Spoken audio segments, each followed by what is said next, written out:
Welcome all one more time here on a wonderful show here on Sankofa, Maponga J, live from Sankofa, here on your Galaxy Universal Network, live in Johannesburg, Midrand, South Africa.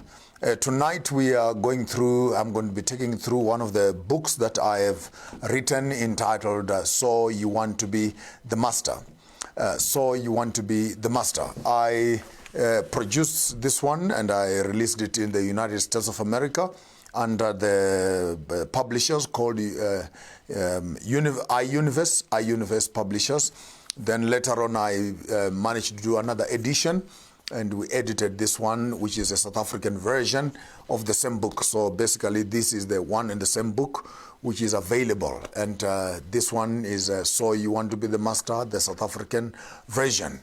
And I will take you through the six principles of self-mastery. How do you become a master of your own life? How do you become a master of your community? How do you become a master in your national participation program? And one thing that has become of importance and very, very critical, it is the question of how do we maximize what I might want to term sacred literature, spiritual literature. Many of us will want to run through the biblical text and take everything literal, like everything happened as it happened.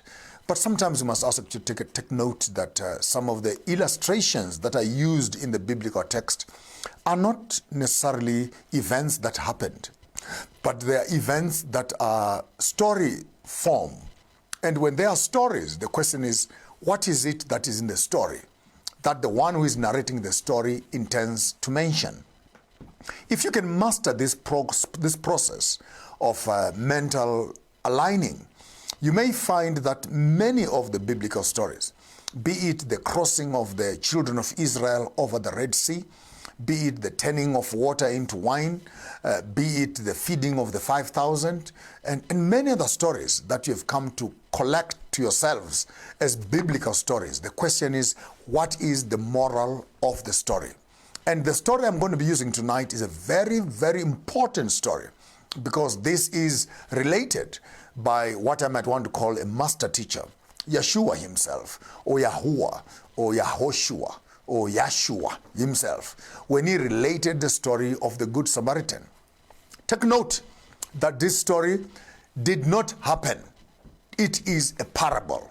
A parable, therefore, it is a heavenly story which has an earthly meaning. And what does that mean, therefore, is that you relate a folklore story. A folklore story, like our grandmothers and our grandfathers used to tell us those old stories of how the baboon and the hare or the rabbit were cooking each other. One got cooked and then the other one cooked and then collected the bones, made the instrument out of it. Or how an old witch woman who had a long tooth, or how a crocodile wanted the heart of a monkey, and the monkey, all those old stories that our grandmothers used to relate to us while we were sitting around the fireplace in the evening.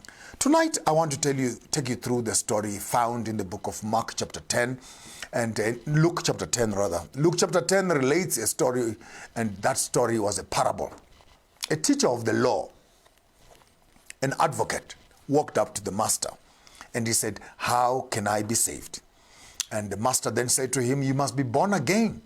And the master then said, the master then said to him, "You must be born of water and of the Spirit." To which Nicodemus said back to him, "How can I go back in my mother's womb and I come back again as a young child?" Because Nicodemus thought that he needed to go back into his mother's womb, back into the mother's birth canal, and come back again. And then the master says to him, No, I'm not talking about you going back in your mother's birth canal. I'm talking about you going into the water, being born of the water. And when you're coming out of the water, representing a rebirth, representing a new beginning, you can actually have a new start of your own life. Then you can have. Then he asked the question, but these things, I've known them and I've kept them for the rest of my life from my early age. And I cannot go back in my mother's womb. And then he says, "No, but what must I do to inherit the kingdom of heaven?" And then the master says, go and do what you know, which are the precepts of the law. What are the precepts of the law? And love your neighbor as you love yourself. Oh, do unto others as you want others to do unto you. The same story that is related in the book of Matthew chapter 7, verse 7. Seek and you shall find, knock, the door shall be opened unto you. If a man asks for bread, you cannot give him a stone. If a man asks for fish, you cannot give him a snake. If you earthly parents know how to give, beautiful gifts unto your children, how much more your Father who is in heaven? And then at the conclusion of that story, it says, do unto others as you want others to do unto you. For this is the summary of the law and the prophets, to which the story of Luke chapter 10 relates the same story. That you need to be good to your neighbors as you want your neighbors to be good unto you. Then the teacher of the law, who is the advocate, throws back the story to the master and says, but who is my neighbor? It is very interesting that the master of the law was asking the master, who is my neighbor? And who is my neighbor is a question that relates that the teacher of the law did not know his address, did not know who was his neighbor. And he wanted someone to tell him who is his neighbor. When he asked him, who is my neighbor? Then the master, Yahuwah, began to relate a story to him. A certain man left Jerusalem. From Jerusalem, he walked down the road from Jerusalem to Jericho. And while he was saying these things to his master of who is my neighbor, I went to Jerusalem actually, and I walked up from Jerusalem down to Jericho. And as you are walking down from Jerusalem to Jericho, it is a downward road. Every step you are taking from Jerusalem going down to Jericho, you are losing altitude. And when you are down at Jericho, you are back there, right at the bottom. So every time you walk away from responsibilities, you are not becoming a better person. You are becoming a worse and worse person. The person reached the bottom of Jericho. But while he was on his way down to Jericho, he fell in the hands of robbers, thieves, thugs, political thugs, economic thugs, religious thugs, who beat him up, knocked him, left him on the side of the road half dead. And they walked away. Or they were hiding in the backs of the bush, waiting for their next customer. And while he was lying down half dead, then the story tells us that a priest came by, a religious leader, who is supposed to be working very close to divinity, saw the man lying on the side of the road, but he was too busy, in a hurry to meet up with his master. And he could not have time to waste to talk to the man who was bleeding on the side of the road. So he walked past, looked at the man and he said, oh, you're in the right place, but sorry, my appointment with divinity is much more important than me attending to you. He walked past. Behind him was a Levi, who is a student of the religious organization, who saw this man lying on the side of the road and said, well, if my master cannot help you, I cannot help you also. He walked past and left him. Number 3, then the good Samaritan came by, stopped, assisted the man, took the man to the inn, and paid for the cost of the man to lie in the inn. And he said, if there are any extra expenses, actually according to the text, he paid the first deposit, which are the 2 pennies. And he said, if you have any other extra expenses that you may incur on account of this man, I'll pay you when I come back. He left the man in the hands of the innkeeper. When the man was left in the hands of the innkeeper, the man looked after him. And then the master looked at the teacher of the law and says, go home and do likewise. In this story, which is a parable, which is wisdom literature, which educates and teaches people how to deal with life, I want to identify 6 particular chairs on the show of tonight. And then I can use what I might want to call wisdom literature, and use that wisdom literature as to how can you also begin to find yourself on the story. The question is, who are you on the story?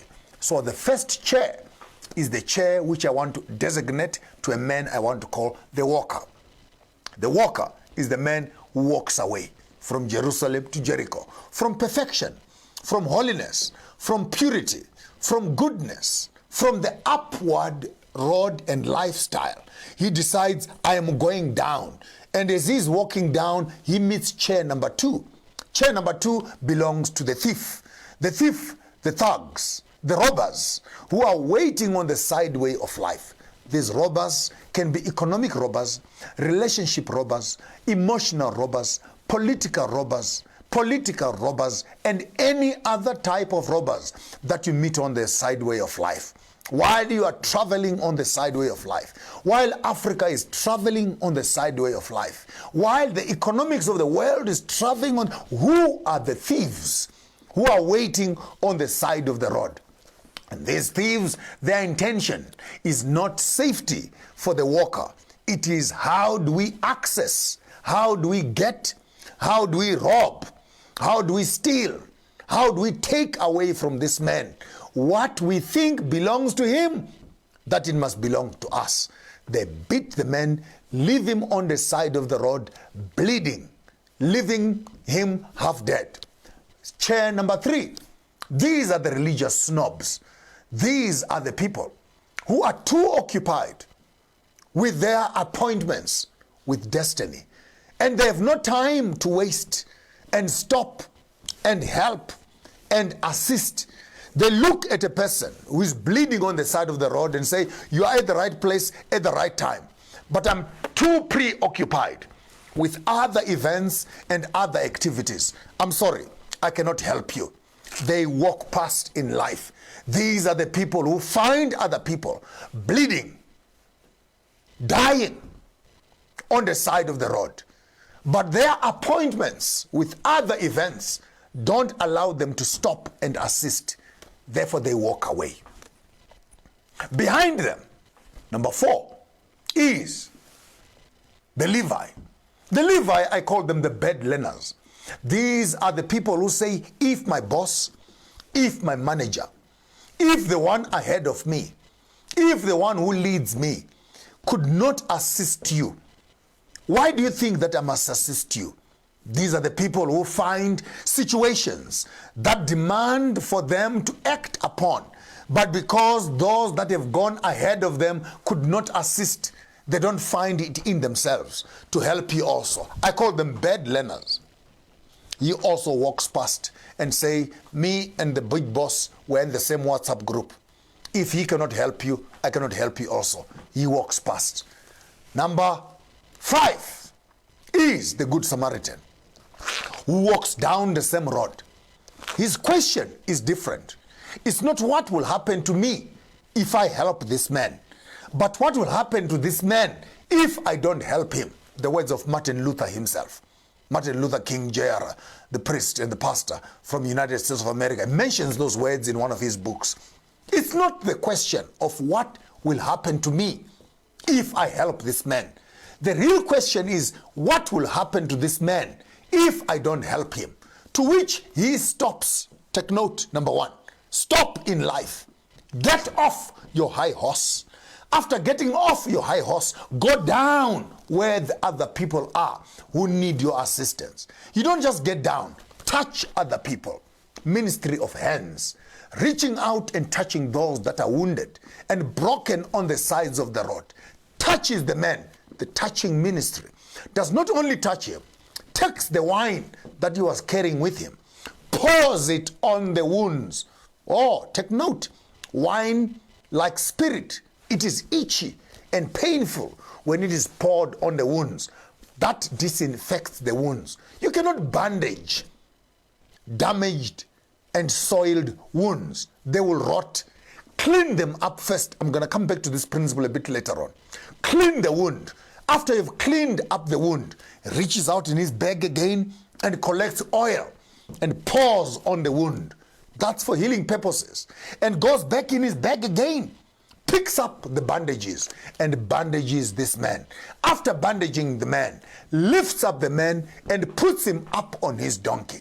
When the man is on his donkey, he decides to walk while the man is sitting on his donkey. That's where I got the title of the book, So You Want to Be the Master. Because when you are looking from far, the man who is walking is the slave. The man on the donkey is the master. But when you get closer, you discover the man who is walking is the master. The man on the donkey is the wounded one. Every time you win an argument, you have just lost it. For the one who understands is of a better mental quality than the one who is still arguing. And he takes the man to the inn, number 6, chair number 6.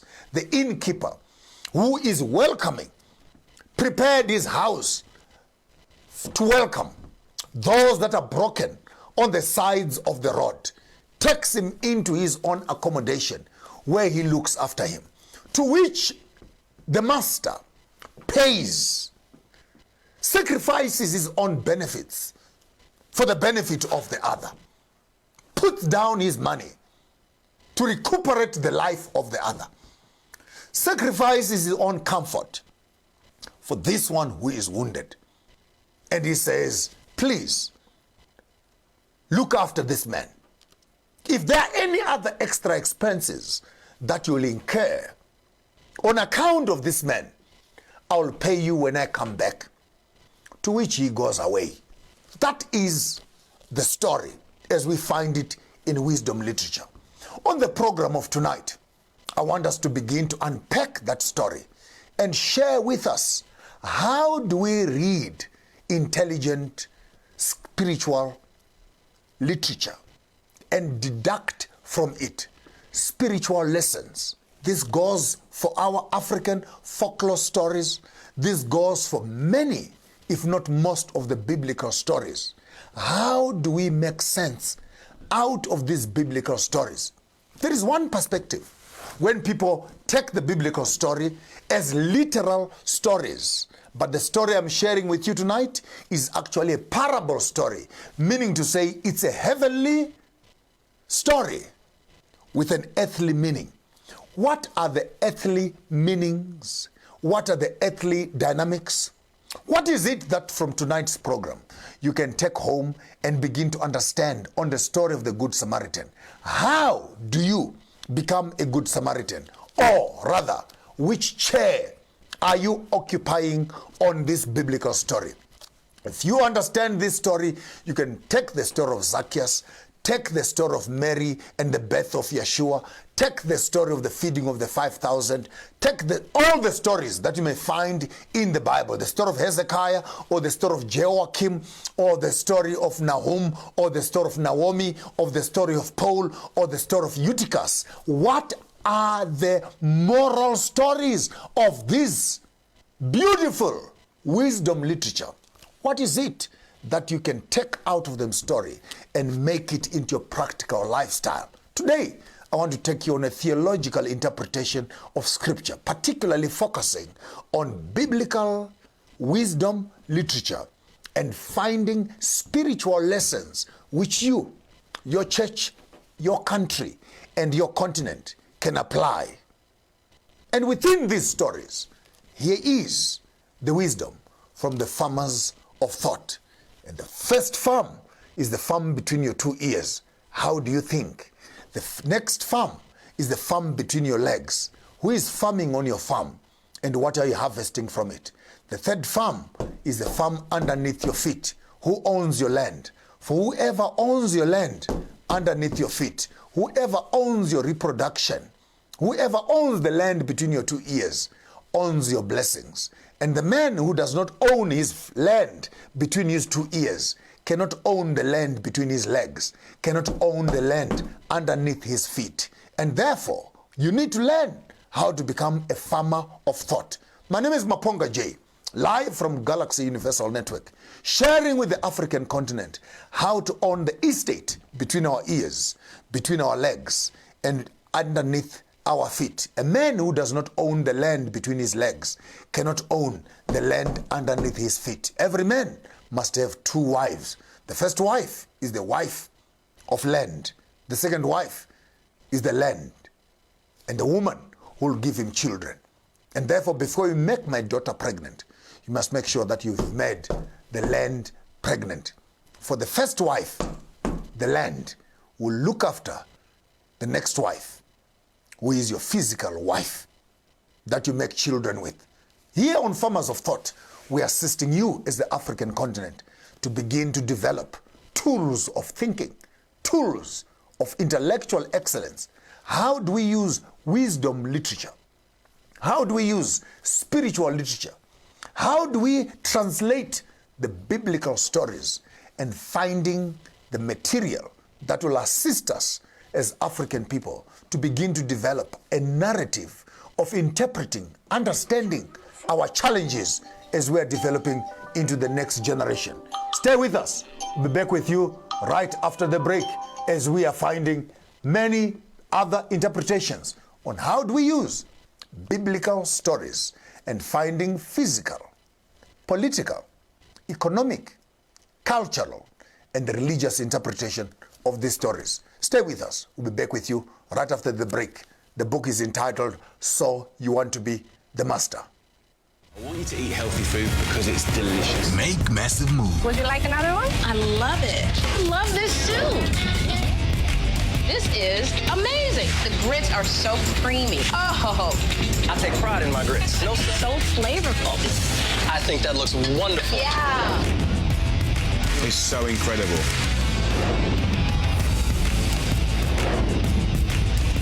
Make massive moves with Starsight.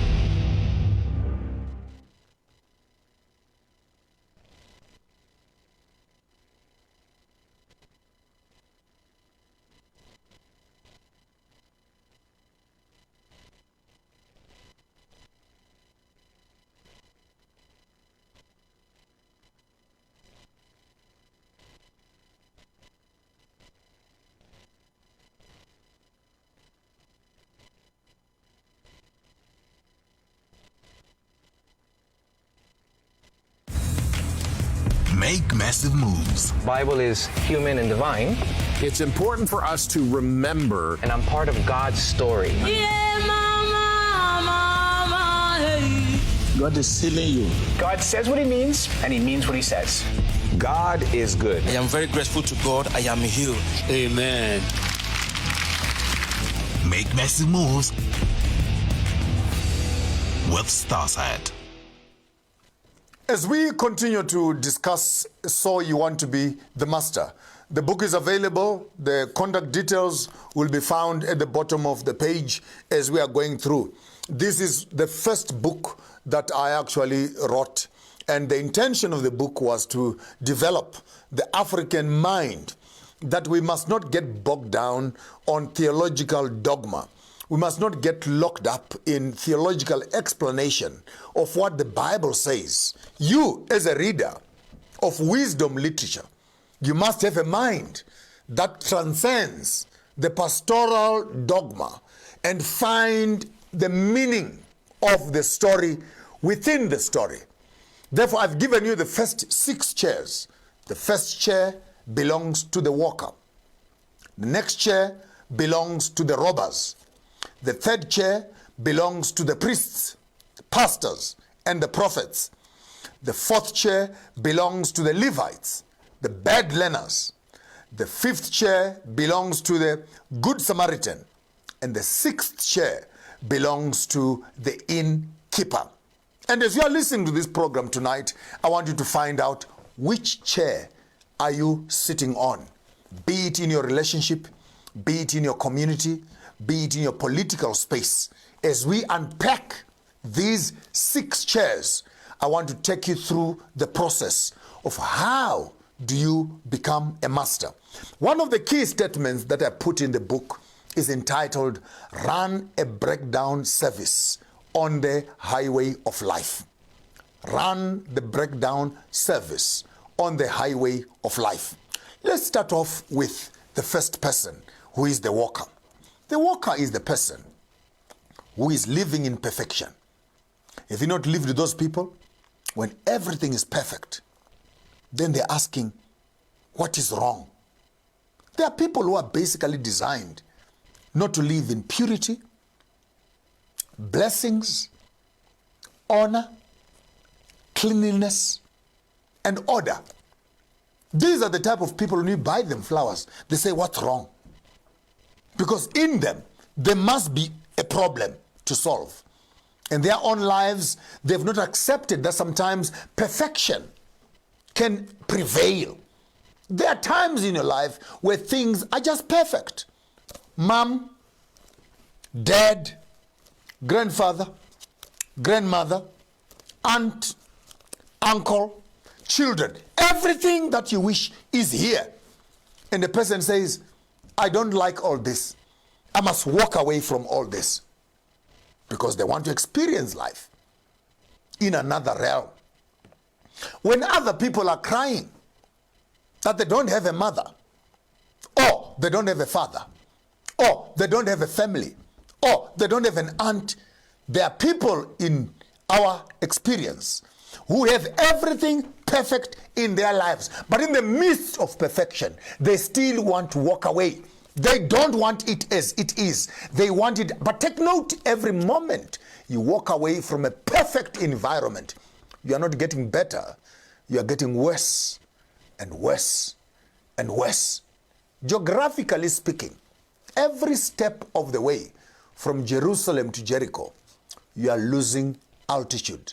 Every time you walk away from responsibilities, you are not getting better. You are getting worse. You slept with your girlfriend. Now she's pregnant. When you walk away from that relationship, you are not becoming a better person.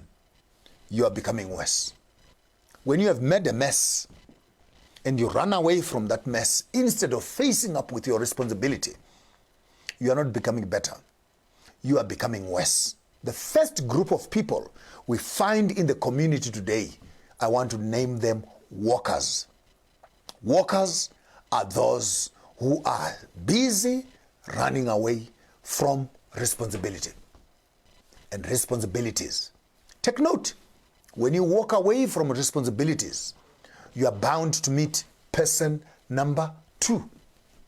And person number 2 are the robbers and the thieves who see a lonely walker on the sides of the road. A man who thinks he has all his stories together. He needs nothing from anybody. This is my life. I don't care about anybody. I do what I want when I want, who I want to do with, and none of you is my business. I will do as I please. Hey, stop being so obstinate, because the day you die, you cannot wake up and bury yourself. None of us is an island. We all need each other. This worker falls in the hands of the robbers. What do robbers do? They beat. They rob. They make you bleed. Economically, bleed. Financially, bleed. Emotionally, bleed. Physically, they hurt you. In life, there are people who hurt other people. And if you think that you are all by yourself, you will live to be shocked. There are people who don't care about who you are, but they will make you bleed on the highway of life. As you are bleeding, they will leave you on the side of the road thinking that you are dead, half dead. Group number 3 are those who will come past the same road. The problem of group number 3 is that they think that you have a problem. They forget it could have been them who could have been here earlier than you. So what has happened to me can also happen to you. The divorce that happened to me can also happen to you. The funeral that happened to me can also happen to you. The imprisonment that I went through can also happen to you. The wrongful accusation that I went through, you could also go through the same accusation. What happens to another person can also happen to you. The abuse that happened to me can also happen to you. But there's some people who think that they're a gift of God. What happens to other people can never happen to them. And these people are naive, because life is equal. Never laugh at a wound of another man. In Zulu they say, Inxeba lendoda alihlekwa. Don't laugh at another man's scar, because what scars he has incurred, those scars can also happen to you. And by the way, you better learn from other people's scars, because you don't laugh at those scars, because life is a way of bringing back the same scars to you also. In the days when I used to pastor, another pastor and an elder from the Seventh-day Adventist Church used to walk around funerals preaching, don't cry when people die, because you're crying like people who have no hope. We believe that Jesus died and you'll be raised from the dead. Therefore, don't cry like people who have no hope. Wipe your eyes. There's no need to cry for this person who has died. He is not dead. He is sleeping in Jesus. He will be resurrected on the grand morning. So he would go on and preach at every funeral, telling people not to cry. Life is beautiful. Then one morning, his wife died. Hey! Chai! The man cried like a baby. But they told him, hey, Mfundis, elder, don't cry like a man who has no hope. Don't cry. This one who has died will be resurrected when Jesus... He says, hey, don't tell me that. Why must we not tell you that? Because for the first time in his life, the same message he was giving other people, now it had happened to him. And he refused to be comforted. He rolled on the floor like a little young baby, because all along he thought that it would happen to other people. It would never happen to him. Therefore, never underestimate, never undermine other people's tears, because their problem, when it finally happens to you, you may not have the same energy, the same message, the same comfort that you were giving them. The priest forgot what happened to the worker can also happen to you. Number 3 is the Levite. The Levite is the one who says, me and the priest, we work together. If my boss cannot help you, if my president cannot help you, if my political commissar cannot help you, if my pastor cannot help you, if my prophet cannot help you, who am I to help you? This is the type of people who will learn bad examples from those that are ahead of them, and will never try to do anything different from those that are leading them. They say, when they meet situations of life, what my boss did, I do exactly the same. What my president did, I do exactly the same. What my political leader did, I do exactly the same. What my archbishop and my bishop did, I do exactly the same. What my prophet and my pastor has done, I will do exactly the same. Take note. Be emulators of good, not emulators of evil. Don't learn from bad examples. Where your leader has failed, you must succeed. Group number 5 rather, it is the Good Samaritan. The Good Samaritan remembers, it's not what happens to me if I help the man. It's what happens to the man if I don't help him. You cannot help me when you are standing on your high horse of self-importance. Come down your high level to where I am. When you come down where I am, touch me, relate to my experience, feel my pain, put your hands around my blood, touch my sores and my wounds, examine the extent of my damage. Come down where I am.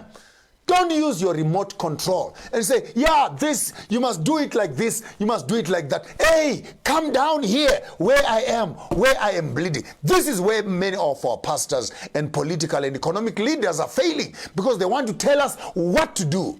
They don't want to come down and work with us how to do it. After touching our wounds, disinfect our wounds. After disinfecting our wounds, pour wine, pour oil on our wounds. Bandage each other. Broken relationships need bandaging. Broken economic endeavors need bandaging. Broken political careers need bandaging. Broken relationships need bandaging. You need to be that person. Africa is looking for people who can step down from their education and academic proliferation and go down where the community is bleeding and bandage those wounds. But before you bandage them, disinfect them. Corruption must be disinfected. Hatred must be disinfected. Regionalism must be disinfected. Pour oil. Soothe those wounds. Carry us. Lift each other up. Your brother who has failed, brother coming from prison, a sister coming from a broken home, a brother coming from a broken relationship. Who is there to lift the other person and sit them on the donkey? What happened to Ubuntu? When you look at me, not as a stranger, but you look at me as a brother, as a son, as an uncle, as a father, and carry me. Sacrifice your comfort for my comfort. Put me on your donkey. You are strong. You can walk. Let me ride. Who is willing and prepared to sacrifice their comfort for the benefits of others? The world is in need of good Samaritans, political Samaritans, economic Samaritans, social Samaritans, relationship Samaritans who are prepared to go down and pick other people up who are broken, who are wounded, who are bleeding, who are crying for help. Carry them on your donkey. You can walk for today. Let them ride. Every time when you win an argument, you have lost it. For the one who understands will say it's okay. The one with a little brain will say, I told him a piece of my mind. The one who understands the piece of your mind is more intelligent than the one sharing the piece of mind. Maybe that's why you have no brain. Because every time you argue, it's a piece of your mind. A piece of your mind. A piece of your mind. A piece of your mind. After giving 10, 15, 20 pieces of your mind, maybe you have no mind left because you've given all your pieces away. Be the one who understands than the one who must be understood. Number 6 is the innkeeper. Don't put your reception area on the 16th floor when your patients are on the ground floor. What does that mean? I bring a patient on this ground floor and your reception area is on the 16th floor. Call your mother and your aunties. This one is important. Here is a lady. She puts on a G-string. After a G-string, she puts on a parachute underwear. On top of the parachute underwear, she puts on a jogger short. On top of the jogger short, she puts on a stop nonsense. That is the gym panty. That starts on the knees and ends up on the navel. On top of that, puts on a tracksuit from the bottom of the ankles to underneath the breast. Then she puts on a pajama on top of that. Then a towel. Then a morning gown and a blanket. By the time she sleeps, she's a pile of rubble that is on the side of the bed. The patient comes in the midst of the night trying to get some services done and has 16 floors to climb to find the services that are required. Come on, be user-friendly, dress less, be sexy, be healthy, Be welcoming. Be accessible. Be nice. So that your patients, when they come, they must not struggle to find the services that are intended for them. This is the recommendation for all government officials. Why must I bribe you to get a certificate which you are being paid to sign for me? Why must I corrupt you to offer the services which must be given free of charge?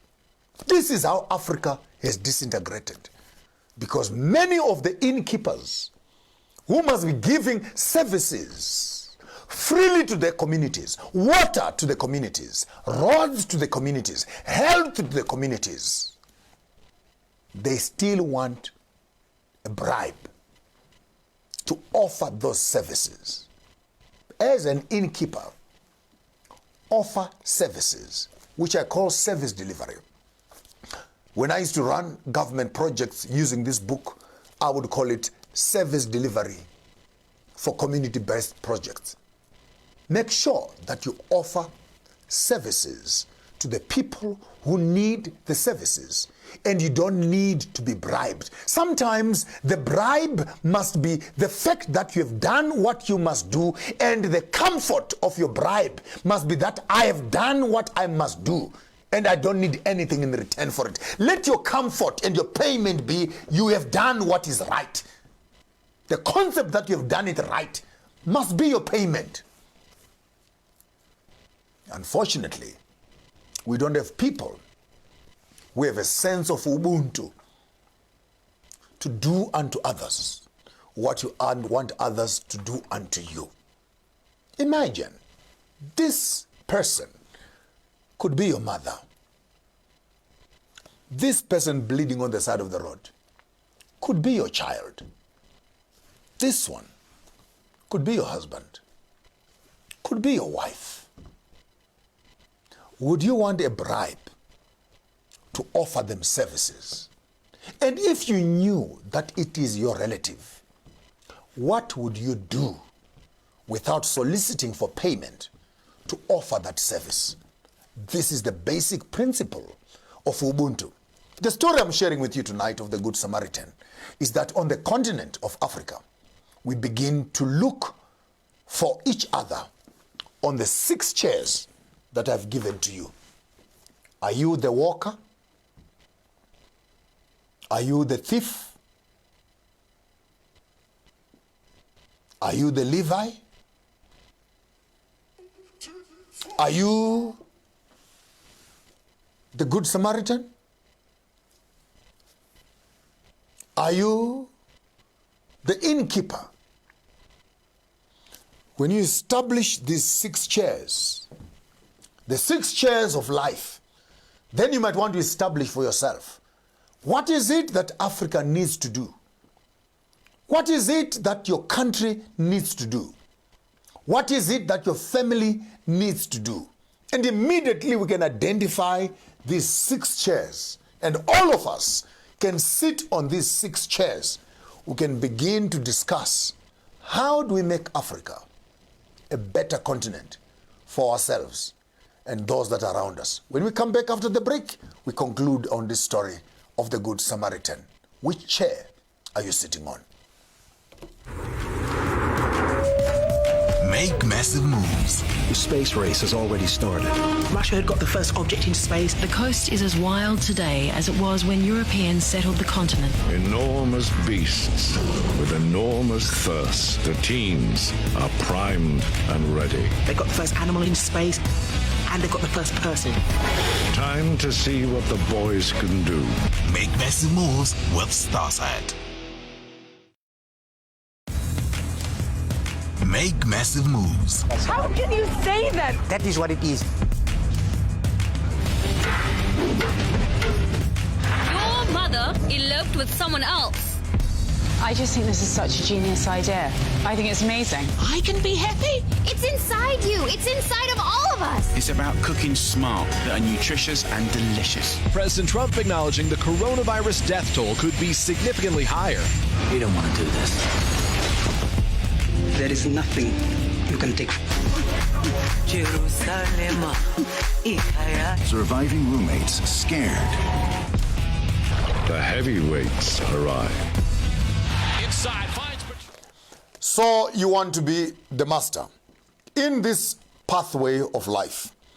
As you are making sense, your children are with you, your husband is with you, your relatives are with you, and your relationships are all in your hands. The question you must ask yourself, who am I on this pathway of life? And tonight I'm presenting to you the book that I wrote entitled, So You Want to Be the Master. How do you begin to assume, how do you begin to get your role as the master of your life? Many of us are running through this life as patients. Many of us are running through this life as casualties. Many of us in this life are wounded. Many of us are bleeding. Many of us are on the side of the road. Many of us have been relegated because they beat us up, left us on the side of the road, and thought that we were half dead. The question is, how do we begin to make sense and transform that part of our life and becoming masters in our own lives? So You Want to Be the Master is a book based on the 6 principles of life, and you choosing a chair. You have been divorced. What must you do? Must you injure other people also? The same way you have been injured. You have been robbed. Must you rob other people also? The way you have been robbed. Your relative was killed. Must you also take up your weapons and go and kill the family of those that killed your relative? That story relates to us a higher level of consciousness. The consciousness which says, when a person has been evil to you, you don't need to become evil as they are, because their evil will build into you and make you as they are. It might sound like a turn of philosophy from all the other principles I've been sharing with you on colonialism. Colonialism came to Africa. The oppressors came to Africa. Africa was walking on its path. These European thieves beat us, robbed us, maimed us, enslaved us, injured us, and left us on the side of the road. Dark continent, half dead. Religion came past, looked at us, told us Jesus will come and assist us when he comes with the clouds of heaven. Education came past, left us the same. Economics came past, left us the same. The only solution we have is those people who will stop judging us and look at us through their glasses. But those people who are willing to come down to the continent, come down to the communities, touch us, disinfect us, pour oil on us, bandage our wounds, carry us, lift us up, place us on transport. The African community is in need of good Samaritans. Our political leaders have become thieves of the system. Our bankers have become thieves of the system. Our pharmaceuticals have become thieves of the system. Our economists have become thieves to the Africans. Education has robbed us of our history and dignity. The African continent constantly bleeds on the side of the road. And all these systems look at us, dark continent, uncivilized people, uneducated, and they walk past on their way to globalization. Who will stop? Who will come down? Who will sanitize our wounds? Who will soothe our wounds? Who will bandage the hemorrhage of African economy?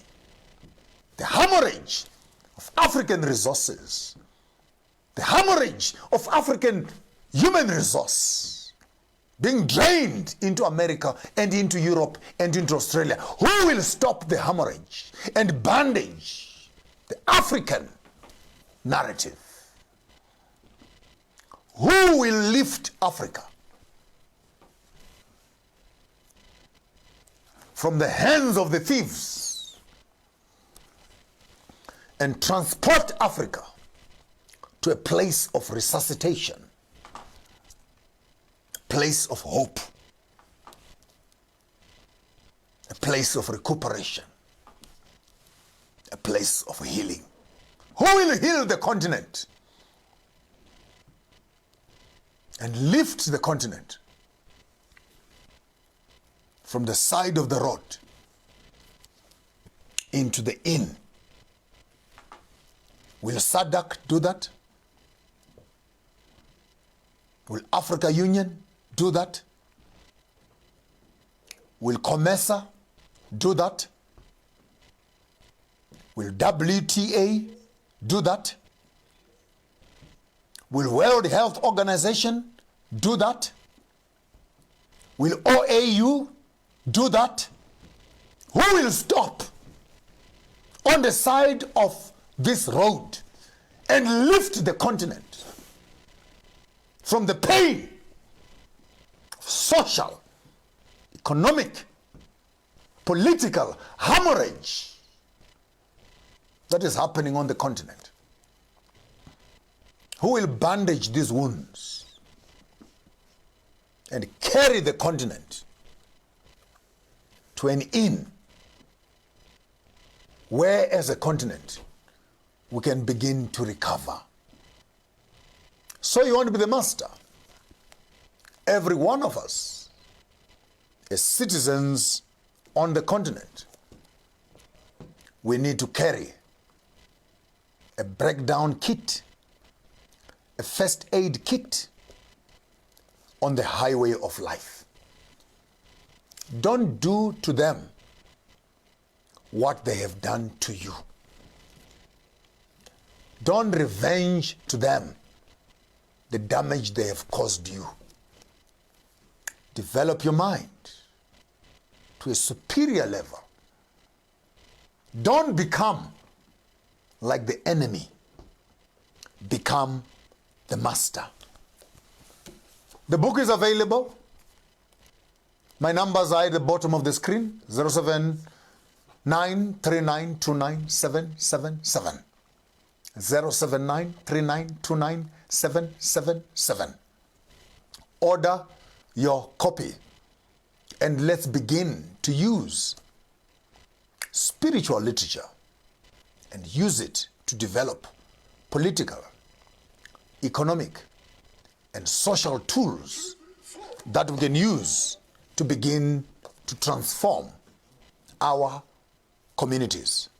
You are either bleeding on the road, or you are ignoring the situation, or you are learning from the bad teachers, or you are the good Samaritan, or you are the innkeeper.